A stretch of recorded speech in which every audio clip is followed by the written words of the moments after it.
Good morning and welcome back to the One Celtic Fans View this morning. Sorry I'm late. That's quite a lot of dolphins, isn't it? It's we're watching a massive school of dolphins. There must be about 30 at least. Anyway, let's get on with the Celtic chat this morning. There's quite a lot of people in the chat already. Dennis gets straight on with it. It's typical of the Celtic moving at snail's pace when it comes to getting players in. One of the biggest concerns I have is some of the deals that would have been the easiest deals to do seem to be taking the longest. We knew that Celtic were interested in Marcelo Saracchi towards the end of last season. That should be one of the first deals that were done over the course of the summer. It was an easy deal to do for around about £2 million. Yet Celtic have been, you could call it sleeping at the wheel, I suppose, couldn't you? The fact that Celtic don't have Marcelo Saracchi deal done. And then there's the Kelechi and the actual one. Celtic had an option to extend his contract. And when that contract ran out, everyone sort of thought, well, we'll go back to that interview with Martin O'Neill where he said he didn't fancy that he was at the correct fitness. And then it came out last night that Martin O'Neill wants Kelechi Iheanacho back in Celtic. Is that Celtic going down the cheap option? Did Celtic allow Kelechi Iheanacho's contract to run out so they could then renegotiate his contract? Kelechi Iheanacho. Was it all about getting Kelechi Iheanacho for less money than they paid last season? That's a strange one. I have absolutely no idea what's really going on at Celtic. We were only getting little bits of snippets of information that's came out from after the game. But there's one thing for sure. I'm gonna let you all smile this morning because if you know, you know, Mr. Staunch. Yes, that's staunch.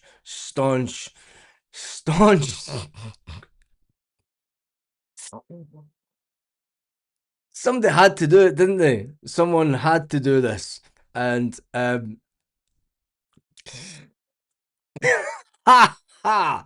There is an even better one of him standing outside the club gate, but that's just to cheer you up this morning. Just to think, if you think things are bad, there's Mr. Staunch as a Lego figure. If you know, you know. Anyway. Typical of the Celtic. Yeah, the very question of why. If Martin O'Neill wants them back, why not move for them as soon as the window opens? Dennis, that's exactly. Don't know why is the question. It's not the question that I'm asking. It's the question that I'm seeing hundreds of Celtic fans asking online. Is why did it take so long? If you wanted to give the fans a boost, if you wanted to let the fans know that you meant business this transfer window, the easy ones to get done first of all was obviously the Oxlade-Chamberlain, the Saracchi one. We were in talks with Saracchi's agent towards the end of last season. Now that I know that Martin O'Neill took his time to tell Celtic, he took about a week or so to tell Celtic that he wanted the job, a couple of weeks. And that was Martin O'Neill said that was the delay. That was the delay for Sean Maloney and Mark Fotheringham not being announced because we all know that Sean Maloney was actually interviewed for another job at Celtic because Celtic had to cover their backs in case Martin O'Neill did not take the job. And when you look at it, I mean, is that just an excuse from Martin O'Neill? But I still think that you get the easiest deals done first. You know, you open contract negotiations with other players that you're looking at. I mean, surely people at Celtic can multitask. You know, it's you phone one agent, you say, right, here's the deal that's on the table. Do you want it, yes or no? The agent comes back and goes, can you give us 20 bob more an hour? Nah, it's not happening, mate. Okay, how about another £5 an hour? Can you give us that? Look, you just take this. That's all we're giving you. That's Michael Nicholson's negotiation skills. But you get the easy deals done first, and then you start bringing in the newer players. Keeps the fans happy. Could have kept the fans a lot happier, but the fans would then say, yes, you know, the window's been open since June the 15th. And as it stands now on July the 9th at 8:37 in the morning, we are sitting thinking, what have they been doing? It's crazy. And then in the meantime, Kelechi Iheanacho has obviously thought, my contract's run out at Celtic. I'm away back to Nigeria. I'm going to get my agent to start looking at other clubs. Have Celtic got a little bit of a fright that Kelechi Iheanacho's agent has started talking to other clubs, and they maybe thought, Kelechi's not going to get a club. He'll be fine. We'll sign him up towards the end of the window. It's terrible from Celtic. Absolutely terrible. And the fact that Martin O'Neill says, yes, we are in talks again with Kelechi, it's bonkers. It's absolutely bonkers, and I don't get any of it. Anyway, Rio Hitate's absence, Martin O'Neill said that Rio Hitate is ill, or was ill, and that's why he didn't travel to Dublin. What a crock of... That's Martin O'Neill covering up, I think. I think that's Martin O'Neill covering up, and I think that is Rio Hitate, who is in a huff for being back at Celtic and wants to leave. And I think that if he is one of the players whether an offer has came in for, don't be surprised if he doesn't turn up in Portugal when he's sold. That's what I would take for that one. Johnny Kenny, another one who had a fantastic time at Bolton last year. Now, there's a Bolton website and I've lost it.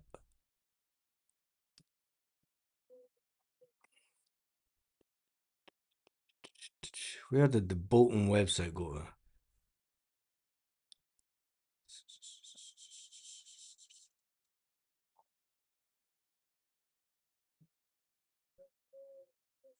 Anyway, they're saying down at Bolton that Johnny Kenny's chances of returning to Bolton have been bolstered by the fact that he is actually, did you remember that Johnny Kenny did get injured towards the end of Bolton season, and they were absolutely devastated because Johnny Kenny had quite a good season whilst the half season that he was on loan there. They did try to buy Johnny Kenny, if you remember, for £500,000, a little cheeky first offer in the door. Would you sell Johnny Kenny? It looks like Martin O'Neill. We know that Martin O'Neill wants another striker. Even with the Kelechi Iheanacho coming back, he wants a prolific striker. Even though we've just got, with a view to a kill in the door, Duran in the door, he still wants another striker. We play one striker up front. Is Martin O'Neill about to rip up the 4-3-3 rule book at Celtic and play two strikers up front? That's what I want to see. He didn't. He didn't in the first pre-season friendly. The one in Portugal was the one where you're looking at the change of formations, and hopefully we don't have the players to play two strikers up front at the moment. That is the disappointing thing. So they're having to try this different tactical formations. But if Martin O'Neill does want four strikers, it generally says that I think that he's going to play a two up front situation. Could Martin O'Neill be getting ready to revert to the 3-5-2, or is he going to go for a different formation that none of us have even thought about yet? I don't know. He could go 4-4-2. Maybe Martin O'Neill. There's been quite a lot of the teams at the World Cup have reverted back to the good old 4-4-2. Maybe Martin O'Neill was going to do that just to bolster up the midfield. Jerry says the longer it takes, it's saving them wages. It's saving them on wages. I don't think that we are getting Sriracha, Kells, not that bothered, and Johnny Kenny is leaving to get game time. Good morning to you, Margie. I would like the board to be like a hare. I think we all would, James, and come out the traps with nothing quicker. Not a rabbit caught in its headlights. That would be fantastic. That would be very un-Celtic. Typical of Celtic always leave things to the last minute or so, but have faith in this season's. But I have faith in this season's transfers. I do have a bit of faith, but I just think that from a business perspective, and you're talking about, in the grand scale of things, Celtic has a budget for wages. I don't think that the saving, if you're in the business and you think that saving, I'm going to save about 50 grand if I wait and bring them in, then you're not even waiting a month, you're waiting 2 weeks.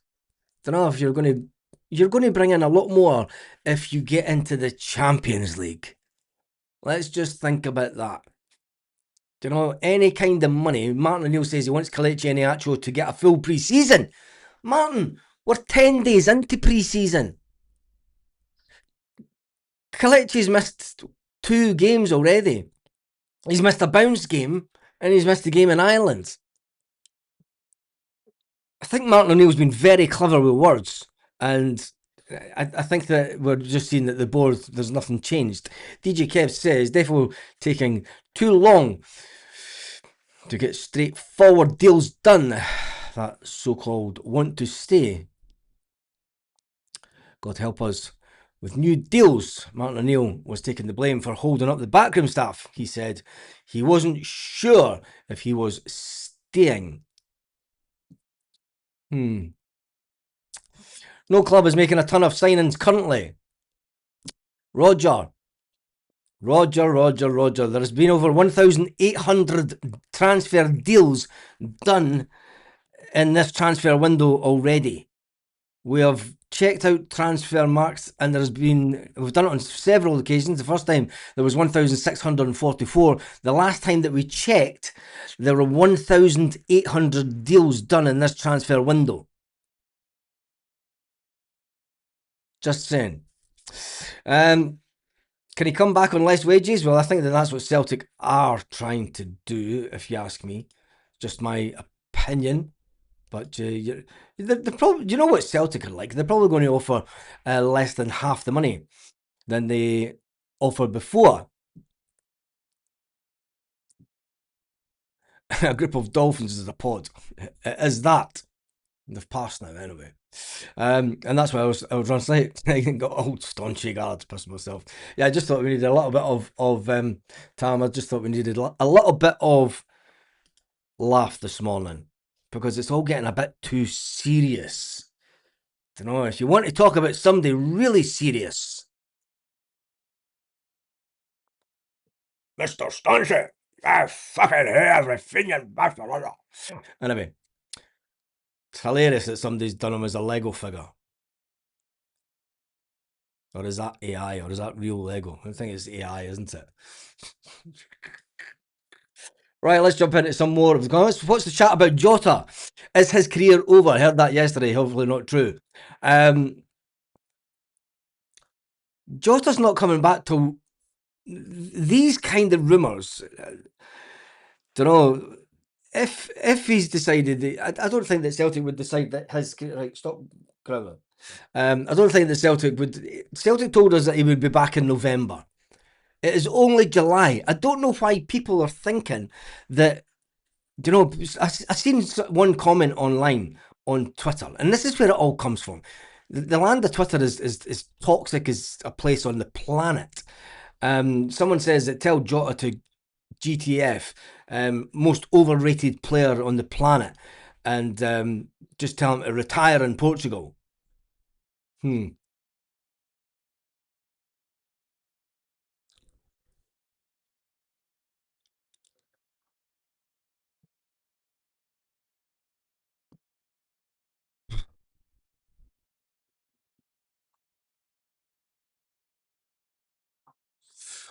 I'm going to put this one up. You remember the young guy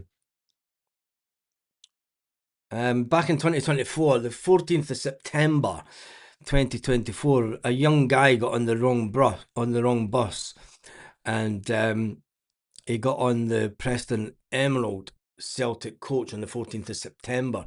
Someone filmed him on the bus, and the dad of the young man, John, who was only 22 at the time, you remember he got off the bus at a motorway services and tried to cross over the motorway and dead.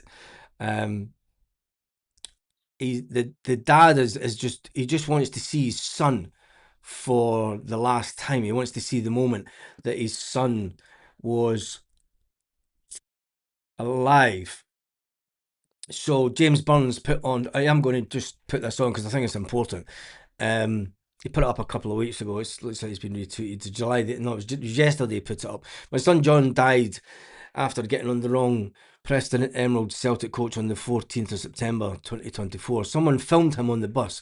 Please send any video to Cumbria Police Incident 238, or send me the message.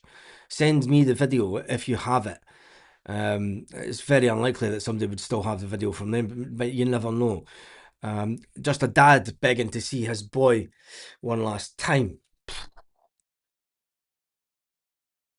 Just a young kid.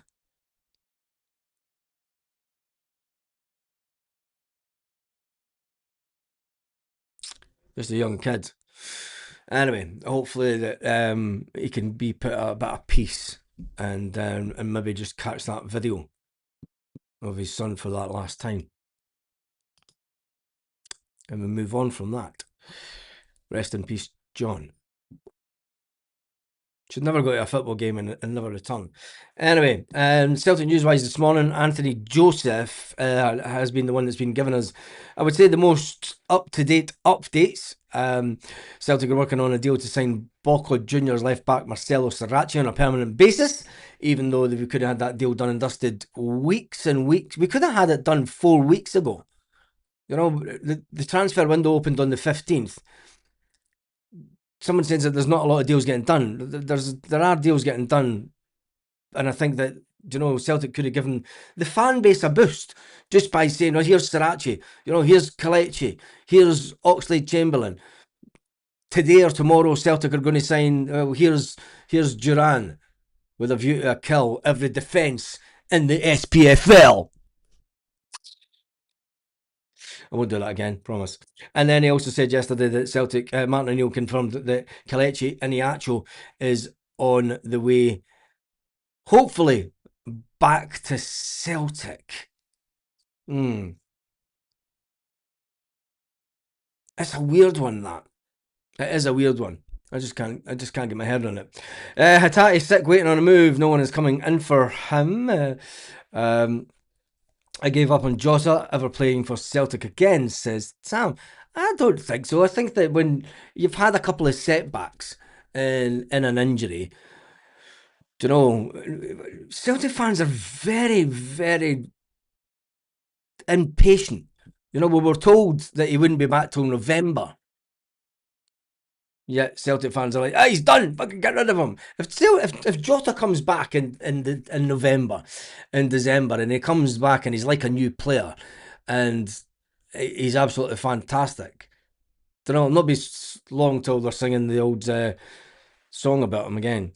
Is Kenny going to get game time? I still just don't believe we suit his style of play. I would never sell Kenny. I would sell Kenny. He's never going to get a fair chance. There's talk of us being after Bowie. That talk is there is no way from a Celtic perspective are we going to spend 10 million on a player that we could have got for 6 million. And I don't care if it's just to bump up the Scottish contingent. And is he the prolific striker? Is there any difference between Kelechi Iheanacho and young Kieran Bowie for Kirkcaldy? I'm just putting that out there. Tell me in the comments, do you think, is there any difference in the type of player? Kelechi Iheanacho or Kieran Bowie? One costs nothing and has a little bit of experience. The other's younger and has a sell on. Could you get more than 20 million for a Scottish striker if he was at Celtic? I don't think so. Maybe Bowie and Duran up front. Well, not if we go and get Kelechi Iheanacho. But as I think the SPFL will do a Shelburne done and start handing out. Chainsaws, yeah. Chainsaws. I don't think so. I'm going to jump through the comments. Apologise.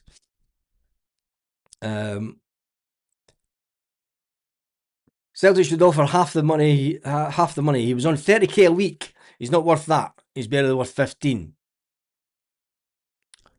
What's with the chainsaw at the man? Oh, Jesus, the Irish are mental, aren't they?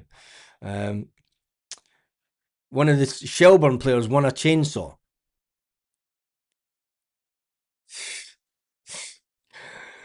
Oh, nah, it doesn't look like. I don't think that we're going to go for a Rocco. I think that will all come down to the. I don't think that we need a Rocco because if you've got a fully fit, it's all going to come down to whether we get an offer for our little Canadian. But as it stands, it doesn't look like we're going for a Rocco. Nobody wants Rio. We don't know that. The Shelburne match sponsor was still Jesus. God. No point in speculating about Jota. We just have to wait and see. Yes. Duran is better than both. So it says his kid keeper. Bowie would score more goals, Baz, and stay fit. Fitter than cows. Those three should have signed the day after the transfer window. Steady the boat and getting more players in. What do you expect from this board? Old get 67. I completely agree with you on this. More chance of us getting the George Bowie experience.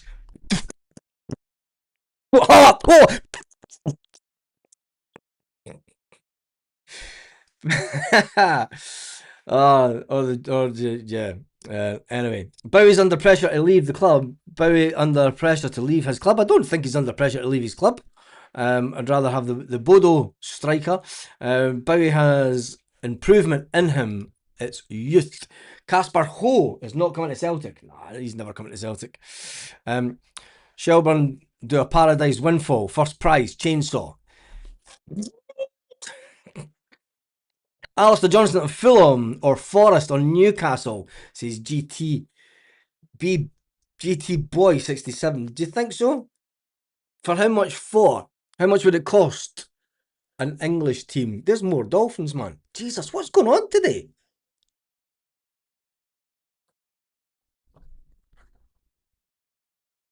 There must be a load of fish out there today. That is mental. Diving in the water. I'm getting off this. I'm away to film dolphins. These are things that you didn't see after the East Coast of Fife.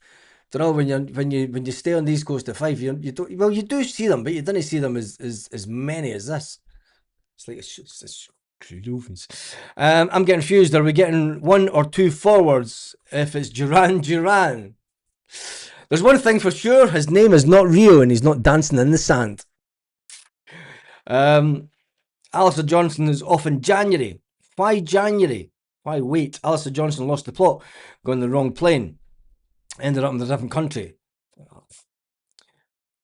It's fucking Flipper at it. Flipper is at it. The thing is, the water's that calm. The water's like just a sheet of glass. So you could see any little movements in the water. Anyway, no less than 20 million for Alistair Johnson. It's a pun, lol. Pressure is a Bowie song. And there you go. That is it. Right, that's me done and dusted for this morning. Thank you to everyone who has joined in this morning. It's a big day for Celtic. They have their first training day in Portugal. The team bus arrive, or the plane, not the bus, that'd be a bus trip and a half for Ireland through, or just get the ferry. And yeah, that'd be a banter of a bus. We have Dolphins in the River Tay.